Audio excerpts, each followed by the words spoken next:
سمجھ لیا ہو۔ اس کے علاوہ ہم نے تذکرہ بابری کے اندر اور دیگر مغل سورسوں کے اندر دیکھا کہ جو ظہیر الدین بابر کی بیٹیاں ہیں اور جو ظہیر الدین بابر کی بہنیں ہیں ان کی شادیاں کہاں ہوئی ہیں، تو ان میں سے کسی کا بھی ہمیں یہ ذکر نہیں ملا کہ وہ کوئی بھی جو ان میں سے ہے وہ قمبر علی نام کے شخص کے ساتھ بیاہی گئی ہو، اور جن ناموں کا ادھر نام مینشن ہے وہ ہمیں کسی اپنے سورس پہ نہیں ملے کہ پیر بابا کی والدہ کا نام یہ تھا۔ تو اس طرح یہ بات واضح ہے کہ پیر بابا رحمۃ اللہ علیہ قطعاً ظہیر الدین بابر کے بھانجے نہیں تھے، قطعاً عمر شیخ مرزا ظہیر الدین بابر کا ان کا باپ جو ہے وہ ان کا نانا نہیں تھا، البتہ وہ امیر تیمور کی جو ہے وہ بہن کی نسل سے ضرور اخوند درویزہ نے ان کو لکھا ہے۔ تو یہ تھی رشتہ داری، جو دور کی رشتہ داری بنتی ہے اتنی قریب کی نہیں تھی۔ ہاں، پیر بابا رحمۃ اللہ علیہ کے والد ماجد جو تھے وہ مغل دربار کے ساتھ منسلک تھے، اور ان کے ساتھ پیر بابا رحمۃ اللہ علیہ کا اختلاف ازر من الشمس ہے، اور یہ بات بھی اخوند درویزہ رحمۃ اللہ علیہ نے اعلان بتائی ہے کہ پیر بابا رحمۃ اللہ علیہ نے نہ کسی نے چھپائی ہے، سب نے کو بتایا ہے۔ اور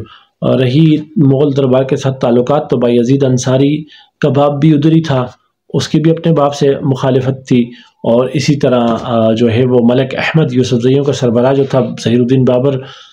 جو ہے وہ اس کا بہنوئی تھا،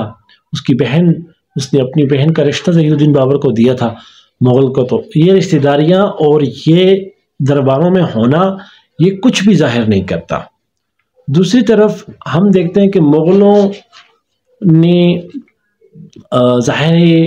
روشنائیہ کے خلاف جو کارروائی کی تھی وہ تو ان کی مخالفت تھی، ان کو کرنی چاہیے تھی کہ ان کی سلطنت کے اندر ایک خطرہ پیدا ہو رہا تھا۔ تو روشنائیہ کی مخالفت پیر بابا رحمۃ اللہ علیہ نے کیوں کی؟ روشنائیہ کی مخالفت پیر بابا رحمۃ اللہ علیہ نے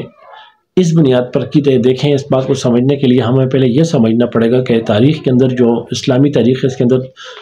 دو قسم کی شخصیات گزرتی ہیں، ایک جو قوم پرست ہوتی ہیں، علاقہ پرست ہوتی ہیں، اور دوسری جو نظریہ پرست ہوتی ہیں، نظریاتی ہوتی ہیں۔ نظریاتی شخصیات میں پھر مذہبی شخصیات آ جاتی ہیں، اور مذہبی شخصیات کا ہمیشہ یہ شوق اور ان کا یہ ذوق اور ان کی اتاہ کوشش ہوتی ہے کہ جملہ لوگ مذہب کے اندر بن جائیں اور اپنی نسلوں اور اپنی ذاتوں پاتوں اور رشتہ داریوں سے بالاتر ہو کر جو ہے وہ ایک ہو جائیں اور اسلام کے اوپر اور نظریے کے اوپر، مذہب کے اوپر عمل کرنا شروع کر دیں۔ اس کے مقابل جو قبائلی آئیڈیالوجی ہوتی ہے، نسلی آئیڈیالوجی ہوتی ہے، وہ اپنی ریس کے اور اپنی نسل کے اوپر کام کرتی ہے اور اپنے نسل کے لوگ سپریمیسی کے لیے کام کر رہی ہوتی ہے۔ اسلام کو اگر ہم دیکھیں تو اسلام کے ساتھ یہ نسلی سپریمیسی بالکل متضاد ہے۔ تو نیچرل سی بات ہے کہ جو شخص بھی اسلام کا نمائندہ ہوگا وہ اس کے خلاف ہوگا، اس نظریے کے۔ پھر روشن نے کیا کیا، اس نے اسلامک ٹچ کے ساتھ نسلی تعصب کو، افغان نسلی سپریمیسی کو اور تعصب کو جو ہے وہ پھیلانے کی کوشش کی، اور مغلوں کے خلاف ایک محاذ بنانے کی افغانوں کی صورت میں ایک ترکیب اس نے نکالی، کوشش کی۔ اپنی ترکیب کے اندر وہ خالص نہیں تھا، وہ اللہ جانتا ہے، وہ جانتا ہے، لیکن اس کی جو عمل تھا وہ یہ تھا۔ اور اس عمل کے اندر اس نے سب سے پہلے جب خط لکھا تو وہ پیر بابا رحمۃ اللہ علیہ بھی ان شخصیات میں تھی کہ جن کو انہوں نے اپنے بیت کی دعوت دی۔ جب یہ خط پیر بابا رحمۃ اللہ علیہ کو پہنچا تو پیر بابا رحمۃ اللہ علیہ سمجھ گئے کہ یہ خط تو، یہ شخص تو مجھے قوم پرستی کی طرف دعوت دے رہا ہے۔ اور جب ظاہر ہے پیر بابا رحمۃ اللہ علیہ اس کا اب ایک ایسی پوزیشن میں تھے کہ یا ان کو اس کا اقرار کرنا تھا یا اس کو ان کا انکار کرنا تھا۔ تو آپ رحمۃ اللہ علیہ اس کو سمجھانے کے لیے پشاور اس کے پاس گئے اور اس سے ڈیبیٹ کی اور اس کو سمجھایا کہ ان چیزوں سے باز آ جائے اور یہ کام نہ کرے، کیونکہ یہ کام شرعاً شریعت کے خلاف ہے، صوفیزم کے بھی خلاف ہے۔ صوفی کبھی بھی اپنی ذات کے لیے، اپنی دنیا کے لیے نہیں لڑتے اور اپنی حکومت اور سلطنت قائم کرنے کے لیے نہیں لڑتے، جبکہ مغل جو ہے وہ بایزید انصاری جو تھا اس کا دعویٰ صوفیزم کے کبھی تھا، وہ لوگوں کو مذہبی طور پر بھی اپنا فالوور بنا رہا تھا، عقائد پہ بھی کام کر رہا تھا اور ساتھ ساتھ اپنی دنیا بھی بنانے کی کوشش کر رہا تھا، لیکن صوفیزم کا یہ رویہ نہیں ہے۔ اور پھر اس کے استاد مبہم تھے، جن لوگوں سے اس نے علم حاصل کیا وہ کوئی کلیئر نہیں ہے، ابہام ہے، وہاں پر پایا جاتا ہے۔ ان کا سلسلہ یہ بھی ایک منقطع سلسلوں سے آپ علم اگر حاصل کریں گے تو آپ کا اسلامی اسکالرز کے حلقوں میں